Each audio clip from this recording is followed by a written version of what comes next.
오늘부터 재난의 상상력과 문화예술의 본질이라는 주제로 발표를 해 주시겠습니다. 신영희 선생님 모시겠습니다. 예, 여러분 안녕하세요. 소설과 평론을 쓰는 신영희라고 합니다. 저는 오늘 발제를 이렇게 잡았습니다. 일단 제목은 재난의 상상력과 문화예술의 본질 이렇게 잡았는데요. 제가 오늘 이제 여러분들과 나누고 싶은 이야기의 골자는 이렇게 되어 있습니다. 코로나 바이러스가 전 세계적으로 그러니까 12월 말 1월 초부터 전 세계적으로 확산하면서 우리 일상을 정지시키고 물론 생명을 박탈하기도 하고 경제적 어떤 어려움을 가중시키기도 하는 이런 세계적인 어려움이 지속되고 있는 가운데 문화예술은 어떤 일을 감당해야 하는가 초점을 맞춰서 이야기를 좀 진행해 볼까 합니다. 우선은 이 질병이라고 하는 것이 그러니까 코로나 바이러스와 같은 이런 세계적인 어떤 대유행을 하는 질병이 어떻게 인간의 역사에 개입을 하고 인간의 역사 그러니까 문명의 어떤 전환에 어떤 영향을 끼쳤는가를 일단 간략하게 살펴보고자 합니다. 우선적으로 지금 이제 보면 이를테면 이제 저뿐만 아니라 문학을 하는 저뿐만 아니라 다양한 학문 분야의 그 전문가들이나 학자들이 코로나 바이러스 이전과 그 이후에 대해서 다양한 이제 분석과 대안을 마련하는 것을 이제 알 수가 있죠. 그래서 사실 우리가 한 9개월 남짓 때는 이런 그 코로나 바이러스의 어려움이라고 하는 것에 그런 상황에서 얼마나 많은 사람이 목숨을 잃고 그 숫자 자체가 이제 무의미할 정도로 전 세계적으로 이 코로나 바이러스의 위협이 지속되고 있는 상황입니다. 그런데 어쨌든 그 중세 유럽에서 3분의 1에 해당하는 사람들을 절멸시켰던 패스트가 나중에는 이제 소멸을 하긴 했죠. 그런 것처럼 이 코로나 바이러스가 언젠가는 물론 전문가들은 내년쯤 되면 백신도 발견되고 이제 만들어지고 그래서 내년 후반기쯤 되면 일상으로 되돌아가지 않겠는가 이런 전망을 내놓기는 합니다. 그러나 그럼에도 불구하고 이제 코로나 바이러스 이전의 삶으로 우리가 돌아가는 것은 쉽지 않을 것이다. 이런 데에는 이제 거의 의견이 일치하는 것 같아요. 왜냐하면 이번에 이제 전 세계적으로 이렇게 확산하고 있는 신종 코로나 바이러스는 결국은 이 성장 문명의 종언을 알리는 징후적 사건이기 때문에 그렇다는 것이죠. 그런 의미에서 이제 오늘 제가 나누고자 하는 이야기는 문명의 대전환기라 할 수 있는 이 코로나 바이러스 이후에 문화예술이 있을 자리가 무엇인가를 한번 점검해 보기 위한 실험적 성격의 이야기를 이제 진행하고 있는 것입니다. 그래서 이제 사실 문명의 전환기에 가장 큰 영향을 미쳤던 것 두 가지는 전쟁과 전염병이라고 말씀드릴 수 있어요. 그런데 이제 그 둘이 사실은 긴밀하게 연결되어 있거든요. 역사적 어떤 그 상황을 검토해 보면. 그래서 이 무엇보다도 약탈적 성격의 성장 문명의 형성과 발전 단계에 따른 필연적 모순이다라고 이렇게 이야기할 수 있습니다. 그러니까 이제 다양한 어떤 그 역사적 자료를 다 구구절절하게 말씀드릴 필요는 없겠고요.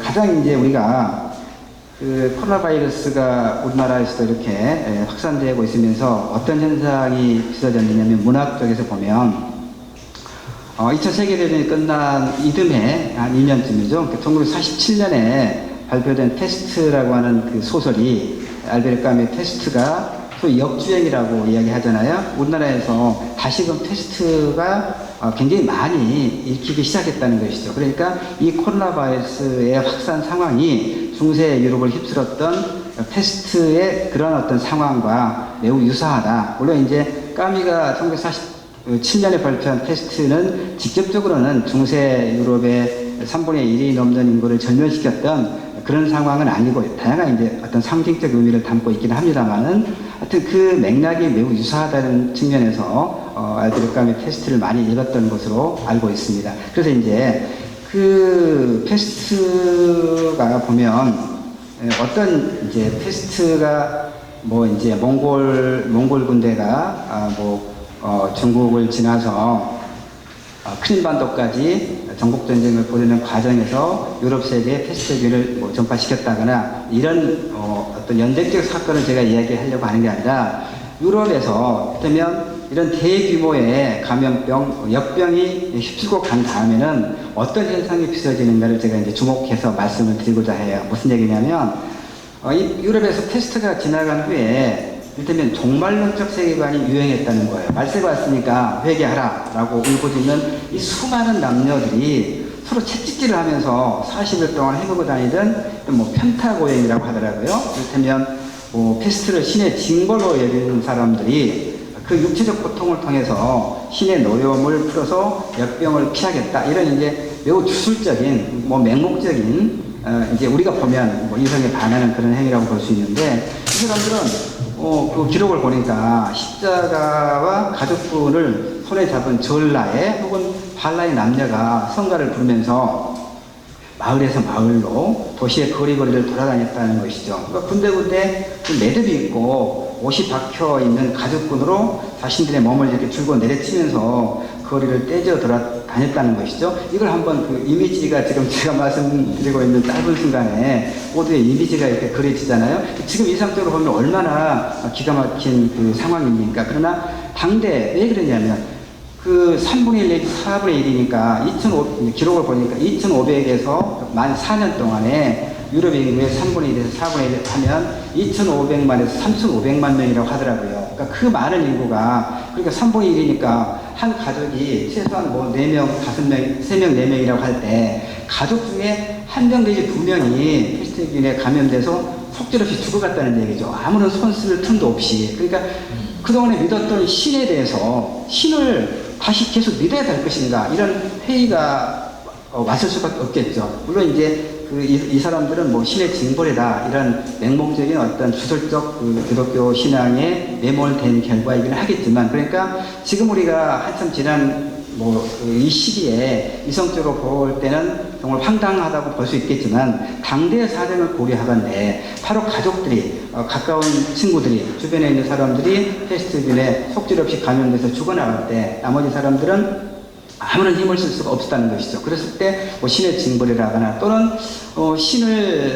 그동안에 신을 믿고 행했던 그 일상이라고 하는 것이 과연 정상적인가 하는 그런 회의가 맞겠죠. 이제 그런 측면에서 이렇게 그 어느 지역을 오랫동안 대규모로 휩쓴 이런 전염병들은 그동안에 그 사람들이 지녀왔던 어떤 삶의 규범이라든가 이런 것들을 완전히 뒤바뀌는 그런 어떤 정신사적 충격을 가져오게 마련이다, 이런 얘기죠. 이런 것처럼 전염병은 이제 더 많은 예를 들 수도 있겠습니다만, 일단 저는 중세 유럽을 휩쓸었던 페스트균의 페스트 이후에 일부 이제 극단적이라고 할 수 있는 사례를 조금 설명했었죠. 이런 것처럼 전염병은 인류의 역사와 함께했다, 문명의 전환에 개입해 왔다고 이제 말씀드릴 수 있는 것이죠. 문제는 뭐냐면 이 전염병 자체는 인종이라든가 신분 혹은 계급을 묻지 않지요, 가리지 않지요. 다만 오늘날 이제 전 세계적으로 유행하고 있는 코로나 바이러스에 감염되고 사망에 있는 사람들 대부분을 보면 사실은 미국이 이제 우리가 가장 경제적으로 앞선 나라다, 그 다음에 어떤 민주주의 정치 제도로서도 가장 앞선 나라다라고 이야기는 미국의 경우만 보더라도 흑인을 비롯한 유색 인종들이 적절한 치료를 받지 못해서 그 사망자 중에서는 그 유색 인종이 굉장히 많은 것이죠. 이런 걸 보면 그 적절한 치료를 받지 못하는 열악한 환경에 노출되어 있는 사람들, 그러니까 사실 이런 코로나 바이러스와 같은 전염병이 확산하면서 이를테면 사회 경제적 어떤 불평등의 구조가 적나라하게 잘 드러나고 있다고 하는 측면이죠. 그러니까 다시 말해서 산업사회가 이제 20세기 유럽에서 산업혁명이 시작된 이후에 이 산업사회가 재화의 배분을 둘러싼 계급적 지위 다툼이 핵심적인 불평등의 그 내용이었다면 오늘날 위험사회에서는 이 위험 요소의 불평등한 분배를 둘러싼 공포감이 사회적 어떤 위험지위를 결정하고 정치적 과정의 중심이 된다는 것이죠. 이런 측면에서 이제 오늘날 한국 사회가 사실은 저도 이제 대학에서 보면 지난 학기부터 완전히 비대면으로 수업을 하고 있거든요. 그러니까 학교에 가서 학생들을 만날 기회가 없는 거예요. 그러니까 학생들도 사실은 뭐 신입생들도 대학에 들어와서 그 강의실에서 교수와 친구들을 만나서 수업을 하고 소위 캠퍼스의 낭만을 즐겨야 될 신입생들이 뭐 그러면 학교에 접근조차 못하고 집에서 비대면 강의를 드려야 되는 그런 상황. 그러니까 한국 사회에서는 지금 이 코로나 바이러스가 9개월째 이렇게 계속 확산세가 멈추지 않는 상황에서 도대체 이 비대면이라고 하는 동네에 경험해보지 못한 이런 어떤 상황을 우리가 맞고 있는 것이죠. 그러면 이제 결국은 아까도 이제 뭐 미국 사회에서 코로나 바이러스 감염에 의한 그 사망자라든가 이런 것이 이제 흑인을 비롯한 유색 인종들, 그러니까 사회 경제적으로 위치가 굉장히 열악한 사람들이 적절한 치료를 받지 못해서 더 많이 사망을 하고 더 많은 어려움을 겪고 있다고 말씀드렸잖아요. 그러니까 이렇게 그 생명의 박탈과 감염의 위험과 공포가 지속하는 이런 상황 속에서 인종차별과 혐오, 사회 경제적 불평등의 문제가 아주 적나라하게 드러나고 있는 것을 우리가 목도하고 있는 것이죠. 그러면 이제 결국은 이제 이렇게 제 이야기를 좀 좁혀서 정리를 좀 해 갈 수가 있을 것 같아요. 그러면 이 코로나 바이러스와 같은 이런 그 집단적인 그 전 세계적인 그런 어떤 그 감염병의 발생은 어디에서 기인하느냐, 이게 중요하죠. 그러니까 우리가 어떤 질병을 치료할 필요가 있잖아요. 그 질병을 치료하려면 그 질병의 원인이 무엇인가를 정확하게 진단하고 분석할 필요가 있죠. 그래야 치료가 가능하고 대안이 모색될 수 있을 것이니까. 그래서 이제 사실 저는 문학을 공부하기 때문에 뭐 의학적으로나 다른 쪽은 엿들어서 이제 제가 알고 있는 부분인데, 결국 이렇게 그 많은 그 전문가들이, 학자들이 이야기를 하고 있는 걸 제가 이제 공부를 통해서 좀 봤어요. 무슨 얘기냐면, 패스트 같은 경우는 아까 이야기했지만, 직접적으로는 중세 유럽을 13세기, 14세기 때 중세 유럽을 그 절멸의 그 상태로 몰아갔던 중세 패스트라고 하는 것은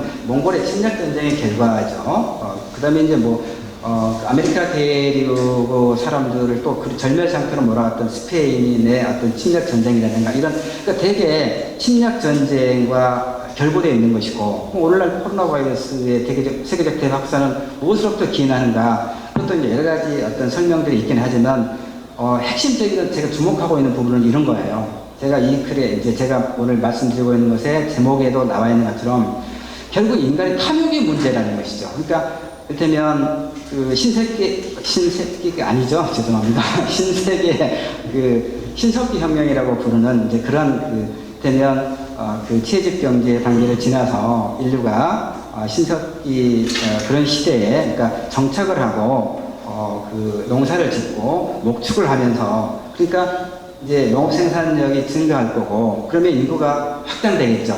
그러니까 바로 이제 그 시점부터 인간의 삶과 자연 생태계의 균형이 무너지기 시작했다는 것이죠. 그러니까 결국은 이제 더 많은 생산을 늘리기 위해서 인위적으로 자연 환경에 사람이 이제 인위적인 힘을 가하겠죠. 인간의 삶에 더 어떤 생산성을 늘려가고 편리함을 추구하기 위해서 자연에 손을 댄다는 얘기죠. 그러니까 그러면 어떤 현상이 빚어지느냐?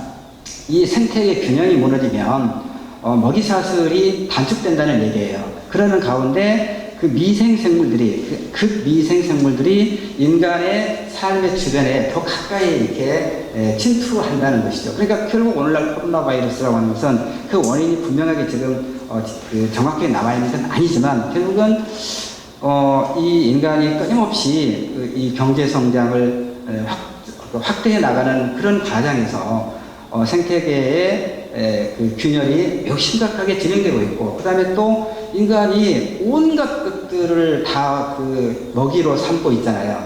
소위 말하면. 그러니까 뭐 그런 어떤 인간의 탐욕, 더 많은 것들을 소유하려고 하고, 더 편리함을 추구하고, 더 많은 것을 자신의 소유로 만들려고 하는 이 인간의 끊임없는 탐욕, 이제 그것을 개인의 측면뿐만이 아니라 그런 것을 강제하는 어떤 그 자본 논리라고 볼 수 있겠죠. 이런 것들이 결국은 오늘 코로나 바이러스의 세계적 대유행에서 볼 수 있는 것 같은 그런 세계적 규모의 전염병의 매우 중요한 원인이다라고 하는 진단들을 많은 학자들이 하고 있더라고요. 그러면 결국 이제 이렇게 진단이 원인이 분석이 됐다면 그러면 대안은 뭐냐? 사실 대안은 우리가 예전부터 알고 있는 것이에요. 이런 성장 문명의 종언과 함께 그럼 어떤 생태계의 복원이라든가 이런 물질 문명의 개인적 차원이든 사회구조적인 차원이든 물질 문명을 끊임없이 추구해 나가는 이런 자본의 논리를 어떻게 스톱시키고 보다 생태 친화적이고 그 다음에 많은 사람들이 어떤 그 경쟁을 통해서 자신의 파일을 늘려가려고 하는 그런 어떤 자본의 논리에서 어떻게 벗어나서 연대를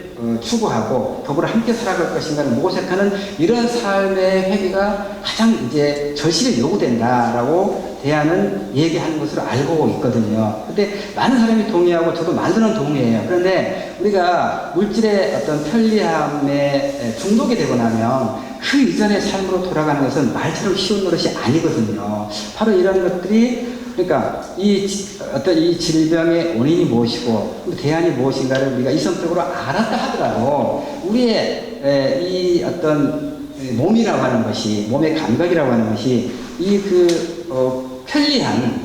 편리하고 안락한 물질 문명에 중독된 이후에는 그 이전의 세계로 돌아가기가 이렇게 어렵다면 이 코로나 바이러스 이후의 삶을 어떻게 그 세계적 차원에서 어떻게 그런 생태 친화적이고 서로 이렇게 연대를 해서 끊임없는 어떤 발전보다는 함께 나누는 그런 삶의 형태로 돌아갈 것인가 하는 것은 정말 간단치 않은 문제라고 일단 보는 거죠. 그럼 이제 마지막 단계에서 이 문화예술은 이런 질병의 대확산과 그 이후에 어떤 추구돼야 될 삶에 있어서 이 문화예술은 어떤 책무라고 할까? 어떤 그 태도를 취할 것인가를 이제 제가 말씀을 좀 드리면서 이야기를 마무리하려고 합니다. 그러면 사실 문화예술이라고 이렇게 묶어서 말하는 것은 좀 적절하지는 않은 듯 하고요. 왜냐하면 문화라고 하는 것은 그러면 어느 한 지역에서 살고 있는 사람들의 어떤 삶의 총칭을 문화라고 이렇게 개념을 규정할 수 있을 것이니까 문화라기보다는 예술이란 무엇인가를 이야기하는 게 좀 더 조금 쉽게 그 이야기를 나눌 수 있을 부분일 것 같아요. 물론 예술도 이제 하위 장르로 뭐 문학이라든가 뭐 회화라든가 뭐 조각이라든가 다양한 이제 하위 장르를 포함하고 있긴 합니다만은 그걸 통틀어서 예술은 그럼 뭐냐를 이제 좀 질문할 수가 있겠죠. 그래야 예술의 책무를 나름대로 정의하고 이것이 우리가 코로나 바이러스 이후에 예술의 감당의 몫이 아닌가를 말씀드릴 수 있을 것이기 때문이죠. 그러면 물론 사실 이것도 쉬운 문제는 아닙니다. 그러니까 예술이 무엇인가를 규정하는 것 자체가 그 시대에 되면 뭐 19세기나 20세기나 21세기 각 시대에 그러니까 예를 들면 뭐 고전주의 시대라든가 뭐 낭만주의 시대라든가 세속의 시대라든가 그 이후에 소위 그 모더니즘 시대라든가 각 시대마다 문학을 비롯한 예술에 대해서 부여한 사회적 책무라든가 예술가의 자기 규정 자체가 달랐단 말이에요. 그리고 또 그것을 그 시대의 책무라든가 그 규정만 다를 게 아니라 예술을 바라보는 그 사람마다 관점의 차이가 있기 때문에 예술의 본질이 무엇이다라고 말하기는 한마디로 말하기는 정말 어려운 문제고 사실은 또 무모한 문제이기도 하죠. 그런데도 불구하고 어떤 교집합이라고 하는 게 있죠. 많은 사람들이 이것이 예술이다 또는 예술의 본질이다 예술의 책무다라고 할 때 저는 일단 예술은 아름다움을 추구하는 것이다 라고 하는 것은 사실은 부정하지 않을 거라고 봐요. 근데 문제는 그 아름다움의 추구가 무엇을 위한 추구냐 누구를 위한 추구냐라고 했을 때 크게 두 가지로 저는 갈라진다고 보거든요. 예를 들어서 예술 지상주의자들이 있죠. 예술을 위한 예술. 그러나 저는 예술은 인간의 삶에, 그러니까 당대를 살아가는 인간이 자신의 삶에 어떤 행복감을 느끼고 다른 사람들과 더불어서 살아가는 데 있어서 그 예술이 아름다움을 추구하되 인간의 삶에 긍정적인 어떤 영향을 끼치는 그런 아름다움을 추구하는 것이 마땅하다. 저는 일단 그렇게 보고 있거든요. 사실은 우리나라에만 한정한다면 뭐 문학을 비롯한 우리 그 예술은 사실 우리 역사가 굉장히 굵고 많은 역사를 이렇게 경과해 왔잖아요. 그러니까 현대만 하더라도 뭐 해방 이후만 하더라도 엄청난 국가적 폭력과 그에 맞서는 민중들의 어떤 저항과 또 죽음과 죽임의 역사가 끊임없이 이어져 왔잖아요. 이럴 때 문학을 비롯한 이 예술은 그것을 그 당대의 고통과 부조를 외면하지 않고 그것에 맞서서 그걸 어떻게 극복할 것인가, 많은 사람들과 어떻게 연대해서 그 불의한 것들을 이겨낼 것인가에 참여해 왔다고 저는 보거든요. 그러면 마찬가지로 이 코로나 바이러스라고 하는 대규모의 질병에 고통받는 신음을 하고 있는 많은 사람들의 그 어려움을 외면하지 않고 다양한 우리 예술가들은 그러한 어떤 당면한 고통을 자기 것으로, 나의 것으로 여기면서 그런 그 고통에 참여하면서 일단 많은 사람들의 고통을 위로하면서 연대의식을 연대감을 느끼게 하는, 그러니까 그런 어떤 것들의 문화예술이 그동안의 고통에 동참했던 것 같은 맥락에서 앞으로 코로나 바이러스 이후에 우리 예술이라고 하는 것도 바로 그러한 측면에서 본질적인 측면에서는 크게 다르지 않다. 다만 이제 이 생태 친화적인 그런 어떤 삶의 양태가 코로나 바이러스 이후에 우리가 나아갈 삶의 방향이라고 한다면 예술은 또 그런 것들을 같이 충분하게 고려하면서 그런 것들을 진작시키는 방향을 모색할 게 필요하다, 이런 생각을 합니다. 마지막으로 이제 코로나 바이러스의 그 세계적 확산의 측면에서 보편적으로 일반적으로 제가 지금까지 말씀드렸던 그러한 어떤 진단이 크게 어긋나지 않는다면, 그런데 이제 한국적 특수성이라고 하는 게 있죠. 그 최근에 뭐 이제 그 정부 들어서 남북 관계를 잘 풀어나가려고 하는 일련의 노력이 있었죠. 그러니까 그 세계에서 거의가 아니라 유일한 분단 체제가 우리가 그런 분단 체제 하에 놓이고, 그것은 항상적으로 전쟁의 위협 속에 놓여 있다는 얘기죠. 그래서 크고 작은 갈등과 대립이 지속되고 있는 상황에서, 그러니까 우리는 코로나 바이러스 이후에 이 성장 문명의 종언과 함께 그 이후의 삶을 모색하는 한편 분단 체제를 어떻게 극복할 것인가, 이것이 그동안에 사실은 우리 예술의 여러 분야에 매우 중요한 어떤 감당했던 어떤 책무 중에 하나거든요. 그러니까 우리는 사실 다른 나라와 비교할 때 이런 뭐 경제적 불평등의 문제라든가 생태 친화적인 어떤 삶의 방향이라든가 그 과제와 더불어서 어떻게 분단 체제를 극복할 것인가의 문제도 소홀히 할 수 없다는 이제 과제가 또 우리 예술의 분야에 남겨지는 거거든요. 그래서 저는 결론적으로 그동안 우리 예술의 이제 모든 분야에서 우리 예술가들이 추구했던 당대의 모순과 부조리, 그 다음에 민중과 함께했던 그런 어떤 예술적 태도가 코로나 바이러스 이후에도 결국 우리가 감당해야 될 그런 어떤 몫이다, 문화예술이 해야 될 어떤 책무다, 이렇게 말씀을 드리고자 합니다. 그러니까 사실은 누구나 알고 계시고 또 매우 평범한 이야기를 제가 이제 했을 뿐이긴 합니다. 예, 일단 저는 여기까지 말씀을 드리도록 하고 토론자의 질문을 답변하는 과정에서 부족한 부분이 있으면 보충하도록 하겠습니다. 감사합니다.